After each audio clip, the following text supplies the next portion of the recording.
Alex, and I do a bunch of interviews on my channel, Love Sugar Show. So I'm glad we finally could actually come together and do an interview because I know like you've been really busy. So I'm glad that we could finally connect now. Yeah, me too. So the first thing I always ask anyone that I interview is, how's everything going? With the like I live in Los Angeles, so I'm sure you heard about the fires that we got hit by recently. So I'm glad and that like my drum studio and my home both were not in the areas that got hit by the fire. So I'm grateful at least that didn't disrupt my life because some people like completely like had to like literally like not go back to zero, but like they were like almost homeless, just Yeah, to figure their like themselves out. yeah, it's really bad. I hope everything gets contained because it's just huge, and I Yeah, just see a lot of things on the news, and it's like, oh my goodness, like you would think that this would get handled so people don't keep losing their things. yeah, So yeah, yeah. yeah, Go ahead. it's a lot. Yeah. Yeah, other than that, for the band, we are trying to work some dates, possibly Europe, in the beginning of next year. So we're trying to go on tour sometime, and that's what we're working on like right now. hmm So besides that, are you guys like the band itself, besides like trying to get a tour, are you guys like working on an album or releasing any new music, or what's kind of like the status of that? For this year, we are planning to release a single at some point, probably in the summer, uh, Mhm. and start recording and writing like the next group of singles or like EP, maybe an album. It depends all on uh, like uh, like how much traction we get. The more traction we get, possibly I don't know. I've been hearing that labels would want you to release albums, not just singles. So uh, uh, when the time comes, we're gonna possibly leave it up to to the label when it comes to new music and how often do we release. But like we always have music, we always have songs written and ready, and like whenever we want to like finalize something, we can just bring it to the table, finalize it, and then move on with it and release it. So uh next step is just actually uh like uh finding good management and bookers so that we just play more. We are concerned about just getting out there and just like meeting people and getting like putting our face like on like in all these venues and like playing more, much more than like releasing new music. It's always there, it's always ready to come out, but like now I think because the band has completely changed the lineup since I moved to the US. So like it's just a completely different version of the band. The sound's completely different. We are different people now. It's like been so long. Uh Yeah. so it's I wanted to get out and show people like the new version, the new face of the band, which is different now. Yeah. Yeah, and one of the newer singles, The Consequence, is that also like one of the newer with like the new band members Yes, with it? anything starting from like the single Undoing, which we released, I think 2021. This is all with the new lineup. hmm So yeah, so basically uh, uh, the all of those songs, Rain and Dirge and Consequence and De facto De jure, all these songs are with the new lineup. And also Undoing is the same thing with Kevin McCombs and Michael Nolasco.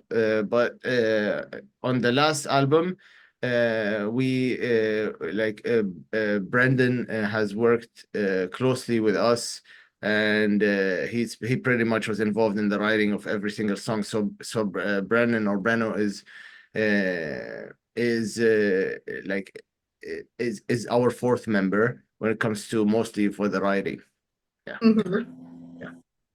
So, because of the new lineup, how has that changed? Like, how has the sound changed from the old lineup to the new one? The mainly it's the,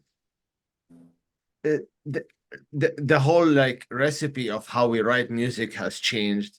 The sound and the character of the band is something that we try to maintain, just to keep like to keep the sound that people like us for always there, even if the lineup changes. So there are things that we do commit to. For example, like we play metal, and our type of metal has an oriental vibe, which means we have oriental instruments like oud, qanun, darbuka. We have like all types of tambourines and types of instruments that you use specifically for oriental music, that like if people like back in the day, like if you've ever heard of Melekish or Orphan Land or Mirath, they all do something like similar to what we do, but it's different. It's a little bit different here or there. So this is the thing that like that's actually also different. So in the earlier music, we were trying to incorporate the oriental vibe through our western instruments that we were using, like a guitar and drum set, as opposed to darbuka and oud. So what I wanted to do with the new stuff is I wanted to play both. I wanted to play all the oriental instruments that I grew up playing because I was born and raised in Jordan. So this stuff is like I to incorporate that part of my childhood. That's the first like hand drum I ever like played with as a kid. So like the new stuff is incorporating this sound like even more. It's just I think with the new lineup we established our sound and our character and our like formula so much more than what we had before. It was just a different time, and I'm super stoked for where this is going. That's awesome. I love metal with like some Oriental music in there. It makes the best. Yeah. Are you playing those instruments or is it someone else in the band that does? So I played all the drums and all the percussion. So like anything you hear that's percussion, I'm playing it. There was no loops or samples or like stuff that we bought. Like most people will just like get a loop from somewhere or get something programmed, especially when it comes to like different authentic instruments. And I'm fortunate that I was raised somewhere where like these rhythms and the those types of percussion is something that like you can pick up, just because if you know how easy you learn when you're like a baby or a kid. If you hear something consistently, it's just in your DNA now, so you play something and it becomes easier. So yeah. That's awesome. But yeah, you're right. When you're a kid, you're like a sponge. You just soak up everything. Yeah, yeah. Can you tell us a little bit about the music video for Consequence? Because I know you uploaded something on Instagram 3 days ago, linking it in the bio, and it's really an awesome music video. So if you don't mind kind of telling us a little bit about that, how the idea came to be, like whose idea was it for the actual music video? So for the concept of the song, like that's basically where I come in. This is mainly what I do in the band more than anything. Is basically I loved coming up with concepts for songs and then writing about them. Like for example, Consequence, the one that you mentioned, is we I wanted to write a song about the Arab Spring, which is the Arab Revolution that happened about 20 years ago, where like Gaddafi and almost Egypt, where Egypt completely was like fell, and so several Arab regimes were like completely like overturned by the people. So I the the like the main concept behind Consequence is there's a lot of that. If you can read the captions on Instagram about whenever we release this, I went in detail about the fact that like it talks about the American intervention in Iraq mainly, and the idea or like the thought about the song is like we all know right now that the American intervention in Iraq is pretty public everywhere, that there was no weapons of mass destruction, that like the American people were lied to, and the invasion in Iraq was kind of like BS. And the problem that it did when it took down a dictator like Saddam is Saddam was he had his party is mostly like a communist influenced party. So like they do not want extreme radical religious people in any kind of control in the country. So they were very oppressed. So the American intervention took down that regime, which freed the people, but also freed a lot of the radical extremists that regime was completely like having like locked down, where like they don't see, and like it was they were very very hard on this kind of radical stuff for Mhm. years, and the same goes for Syria. So like uh, so so with freeing the people came freeing a lot of like radicals, and that was the birth of ISIS, because like they intervened, they took down Saddam, Saddam was gone, and now all of these like crazy radical people started militarizing and organizing themselves, and Mhm. getting more powerful. So that's what the whole concept of the song is like. It's like the consequence of the intervention, and that's like ISIS is the consequence of the intervention, American intervention in Iraq, and that's a take on it, a way of looking at it. Uh, Mhm. so what we do with our music is we are not like attacking or like or being like, the thing is like we have an idea about a person, about a part of history that Yeah. might be our perspective, might be our thing, it's everybody has the right to their own way of looking at things, and we just write about it. And that particular song was about like a part of history, but Mhm. the rest of the album, and honestly what I'm going for more is characters. So I was thinking, I was fascinated by, I don't know if fascinated is the right word, but yeah, Saddam had a son called Uday Saddam Hussein, and if you read about him, he's like vile in every sense. Like I don't want to. So what the thing is, I watched a movie called The Devil's Double, which is about him and his body double, and it's a crazy movie, and it just always stuck with me, and I always was fascinated by like how crazy and like egomaniac he was, and sociopath, crazy person. So we wanted to write something. I wanted to conceptualize an idea about him. So we that's where the idea for Dirge and Rain came, which is basically Dirge means a funeral march, and Rain is like a song to show how he was when he was in power, and song to show how he was when he fell down, because like he was gunned down by the US military, and like inside the house somewhere. I forgot where, not off the top of my head, but I mean like just one song about his rise and his fall, and like getting into his mind. If you listen to Rain with Chani from Entheos, we specifically wanted to have a girl to sing on a song about a guy who is a misogynist, sociopath, crazy person. It's just kind of like a fuck you.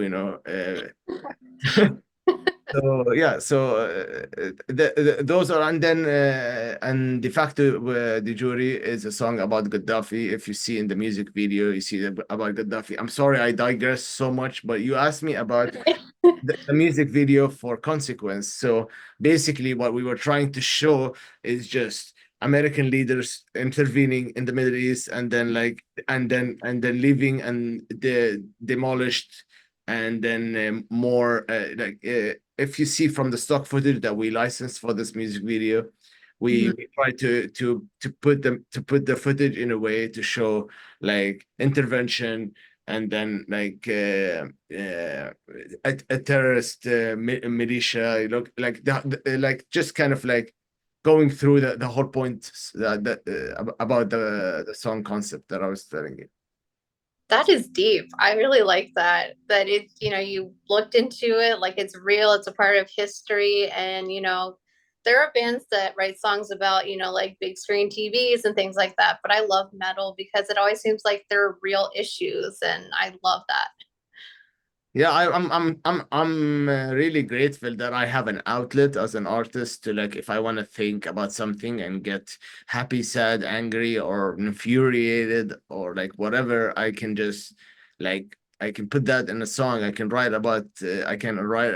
I can conceptualize a music video. I can like say what I like what I think about something, and everybody has the right to their own opinion. Yeah. Yeah. So, what's the idea behind the band name? So I did not form Esodic. I joined Esodic in 2003. It was just fresh. The band was just starting, but their old drummer had to relocate, I think, to Switzerland at the time, and I was like 16 or 15, and the guys were way older.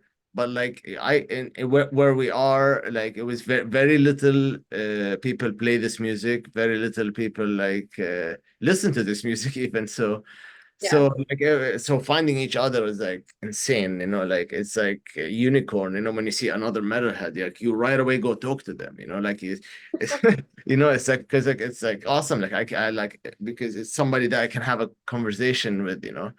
Yeah. Yeah.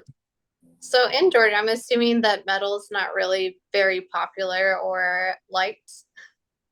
It's like it's the thing is like we like given by like naturally the intricacy of the music from where we were raised, like Mhm. there is in general there are so many phenomenal musicians given by like just being raised around this music and around like there are some of the Middle Eastern rhythms and Middle Eastern like melodies that are like very technical and can get you like very technically able as a musician. Uh, Mhm.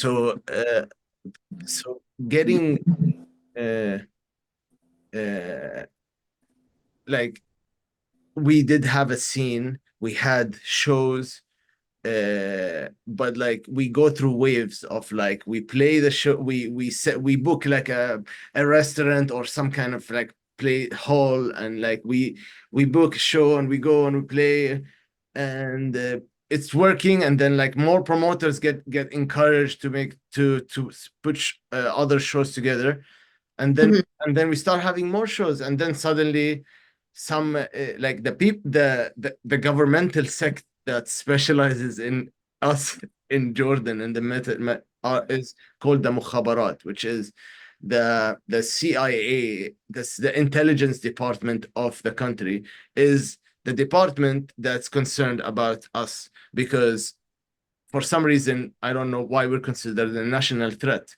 So like we just play a show. We just want to play metal and maybe drink some beer and maybe meet a girl and like have a nice. It's like a simple like any other guy. So Yeah. that's extreme, and that's just unlike the like they just don't understand it. Like the very essence and meaning of ignorance is just is like banning something just because you don't understand it, and that's literally how it is. And we've all been like we during shows we end up in handcuffs What? because we played a metal show. Some of us get detained and get like interrogated as if we're like doing like interrogated about being a metalhead, like you're a metalhead, so in their mind metalhead means satanist. Mhm. So basically like they're gonna label you that, and they're gonna assume that of you, and then they're gonna like it's like a brainwash thing. I'm fortunate that I was like my dad was in the military, my grandpa was in the military. I was not harassed as much as a lot of my fellow like metalheads who just were like just like didn't have any connections or anybody on the government that they know, and you Yeah. get you get harassed way more, you get detained, and like people would just mess with you, and like it's like a mental torture, and it's like they don't want us to play this music. As simple as that. Like you could play other music, you could play Western music as long as there's nobody screaming and it's not like super extreme, and that's it. As the moment somebody screams, I don't know what happens, and that for them becomes just the worst thing ever, and it has to be banned, and everybody goes to jail, and like this is Satan and all that. And so it's like I tried personally, I tried, and then I was like, this is like if I want this life, I need to get out of there because it's just not happening there. And many people have left. And like after the last show we had, I think that was kind of a show, was like 2008. And then after that, like a couple of people tried to have the shows and it just doesn't work. Like Dubai is getting better about it. Lebanon was always better about it. Egypt has some, because sometimes can get very extreme Islamic, but like mostly like Lebanon and Dubai we're getting better like about like metal, and Saudi Arabia recently also is getting better, but still Jordan is not there. And the market also like it's just had it's a very small country as well. Well, that really shows your commitment to this music because I don't know how many people would be like, I'm gonna play this show, I'll probably go to jail later, and then we'll do a show next week. Yeah, it's I needed to be here. Like it's important to be in the right place because at that time when we were playing shows as bands in Jordan, we just didn't know any better.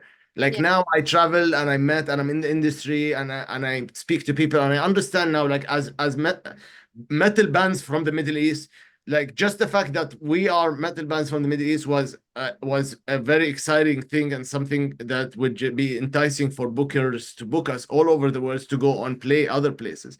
But we just didn't know any better because we didn't know that like that we could reach out to booking and management and labels abroad, like as a metal band from like Jordan, and that alone is like I'm talking about mid 90s. That was like very rare, you know what I mean? So as opposed, we didn't know any better, and we were just doing. We're trying to play like next week in the bar, like next street, which is 10 minutes away, which would do us nothing. Like we just have fun with our friends, but like nobody's gonna come and sign us or get us on other shows or other tours. It's just playing with our friends and just getting harassed by the cops for it forever. So what we should have done if we knew any better is just focus on like getting better as musicians and booking shows. Like we could have. There are so many like countries that are not so far for us that we can perform at and make real fans and actually build a career, like Greece, like Cyprus, like Turkey, like so many European countries that we could go to and like and just like perform there as opposed to perform in our city where like we are not understood or appreciated. And that's very normal even for other musicians in Jordan, that it happened like there's Zaid Dirani and there's several guys from Al Fakir family which had notably international success as musicians all over the world, but but still they don't get even close kind of recognition and respect that they get home. Yeah. Yeah, it's just a different culture. Well, one cool thing, I don't know if you're aware of this or not, but I was actually looking at like top metal bands. It was like a Spotify list around the world. Yeah, And your band actually came up as the number one metal band in Jordan. So I yeah. was like, and I listened to it and I'm like, this sounds awesome. I want to interview this band. Oh, that's awesome. That means a lot. I really appreciate Metal Injection for sharing that and it was a Spotify thing, and yeah, several people were like messaged me the link when they saw it. I was super excited. You know, it means a lot because I'm trying to push the band as much as possible, and to get any kind of recognition really means a lot to me. Yeah, I think, like I said, I think the metal, the Oriental sounds, like people love that. Like when I listen to it, I'm like, I need to listen to more of it. And then I'm like, okay, I need to reach out for this interview. It's just like really unique. It's very different than what we have here because we have a lot of metal bands, but when you get something that has, some Oriental sound to it Yeah, and like your culture that you get to put in the music, you can yeah, tell like you're very passionate about it. yeah. Yeah, I thank you. That means a lot, and I try to like put as much of myself into my art as possible because I like to talk about it and I this I'm excited about interviews in general because of the fact that we really put a lot of thought into the music. So like I would love to talk and like for hours and hours about how did we conceptualize every single song. Yeah, so for people who haven't heard you, how would you kind of describe your music, your songs to them?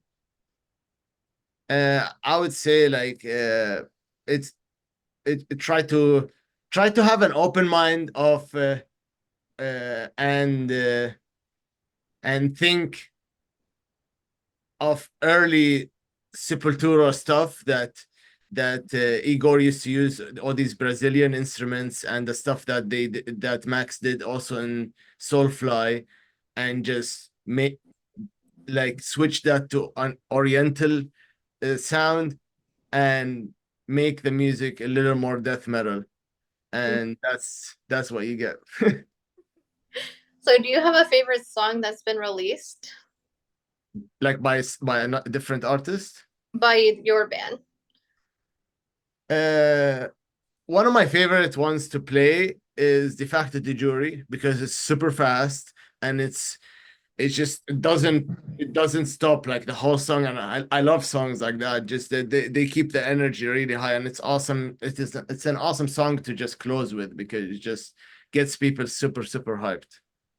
Yeah, for sure. That's always good. Yeah. So for this year, do you have anything like set in stone, like any shows that you're gonna play? Uh, for uh, for this year, we don't have anything set in stone yet. We are thinking we are like in like in talks with promoters and with festivals to get on more bills. But I think we there's it, like uh it's it's all about the type of opportunities that we get because we try not to play at shows that do not pertain to our character and shows that will have draw that will be interested in us as well. Got it. Yeah, definitely. So you want like a show where you kind of blend in versus it's like your music is very different. Exactly, and yeah, and there are several bands that we could definitely potentially tour with, and it would work. But for the time being, the last time we played a show here, we played a Chain Reaction, and we were supporting Archaic and Cyborg Octopus, Hmm. uh, and that was the last show. But like definitely keep an eye out on our Instagram because whenever we book anything, we're definitely gonna like promote it over there. How did that show go at Chain Reaction? Yeah, that was the first show with the new lineup. Honestly, like it was not easy. It was like we had a big rig that we carried with us when it comes to like our sound. Hmm. We had our own sound guy and our own mixer, so like the show went good.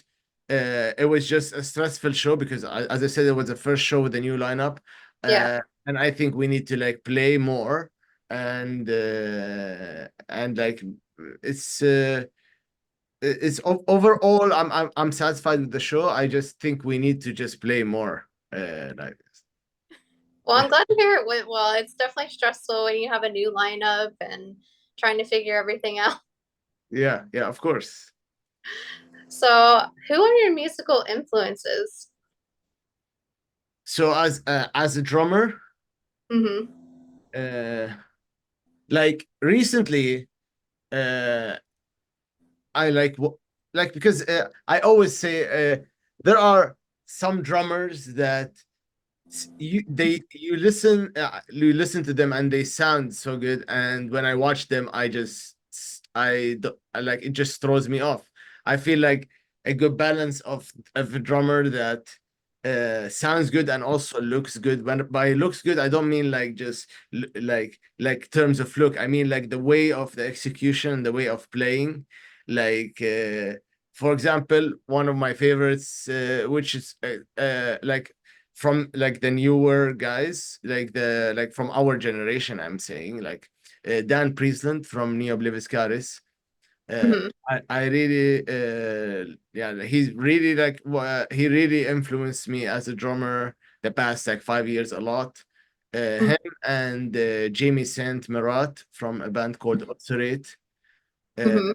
like I love how they play. I love how they sound, and I love also watching them play. You know, like it's just it's so cool because uh, as a metal drummer, like you can tell a lot about the character of the drummer Yeah. by the choice of techniques and execution of like whenever you watch a drummer play live and you see how is he executing this and this and this, it just kind of gives you an idea about what kind of person he is and what kind of personality he is. It's a really interesting thing that just we see mostly as drummers because it's just little things and little choices that we make along the way. How like how like you know the term cutting corners, how much you cut corners. The more you cut corners, it tells things. And you see some drummers have like the classical mentality and some drummers have a contemporary mentality. So it Mhm. just I digress again. But like yeah, it was Jamie Saint Mirat from Ulcerate and Dan Priestant from Neo Bleviscaris. So what you're saying is if you learn how to play drums, you get a superpower too. Yeah, it's amazing, and we are lucky because we always get to stimulate our brain, especially if we keep learning some independence, because these exercises keep our brains super like active, and like we and just like on the long term, living longer like drums really helps your brain always work. So like it just it's a super awesome exercise for your brain. So one last question here. Where do you see the band in 5 years?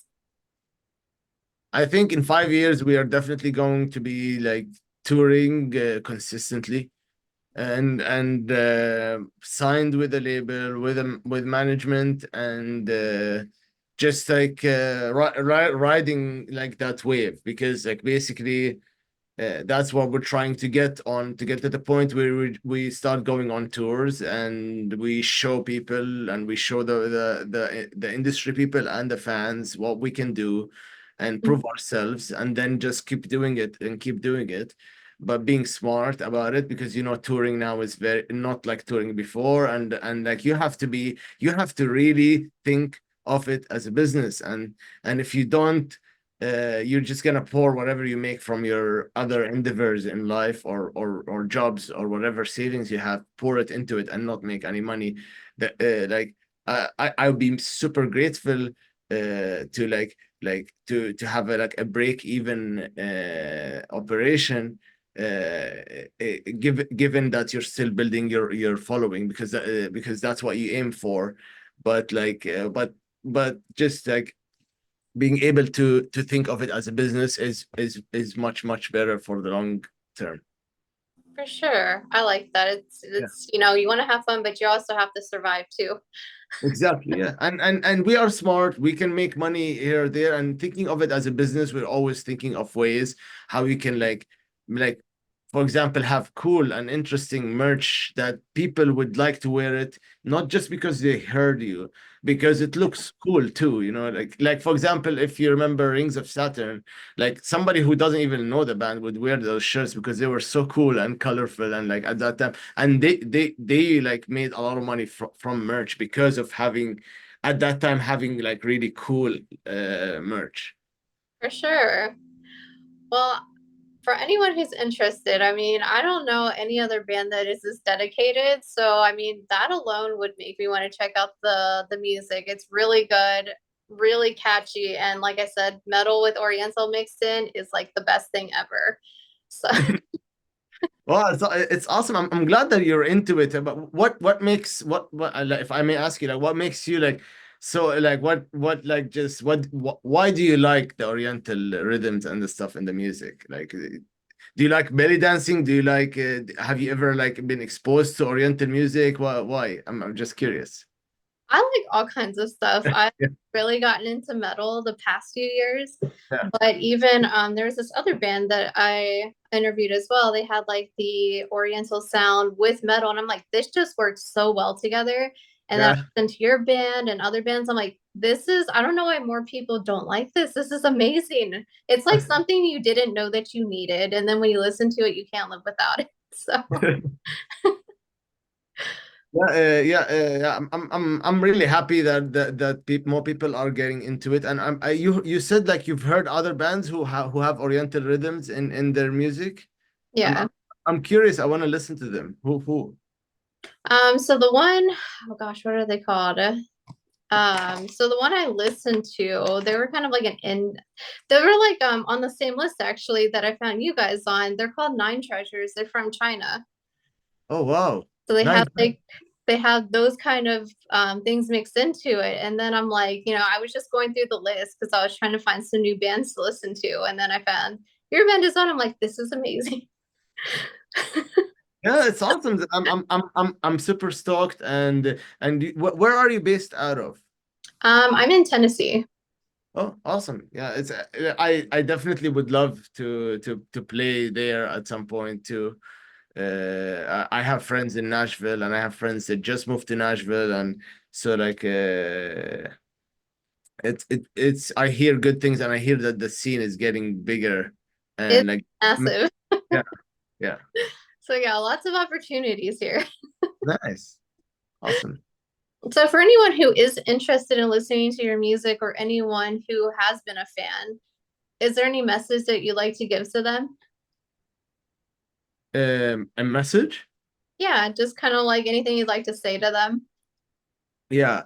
Uh, uh, head on to our YouTube channel, Esodic 666, and check out our music videos. Check out our enhanced lyric videos, which are super special, and they have never been done before. We have licensed footage from the movie, the film, The Devil's Double, from Lionsgate, to use in our lyric videos, instead of just, everybody would just use the graphics from the album and just like animates it and just throws in the lyrics, and we wanted to do something special and different, so we used footage from the film, which is a film about Uday Saddam Hussein, and the song is about him.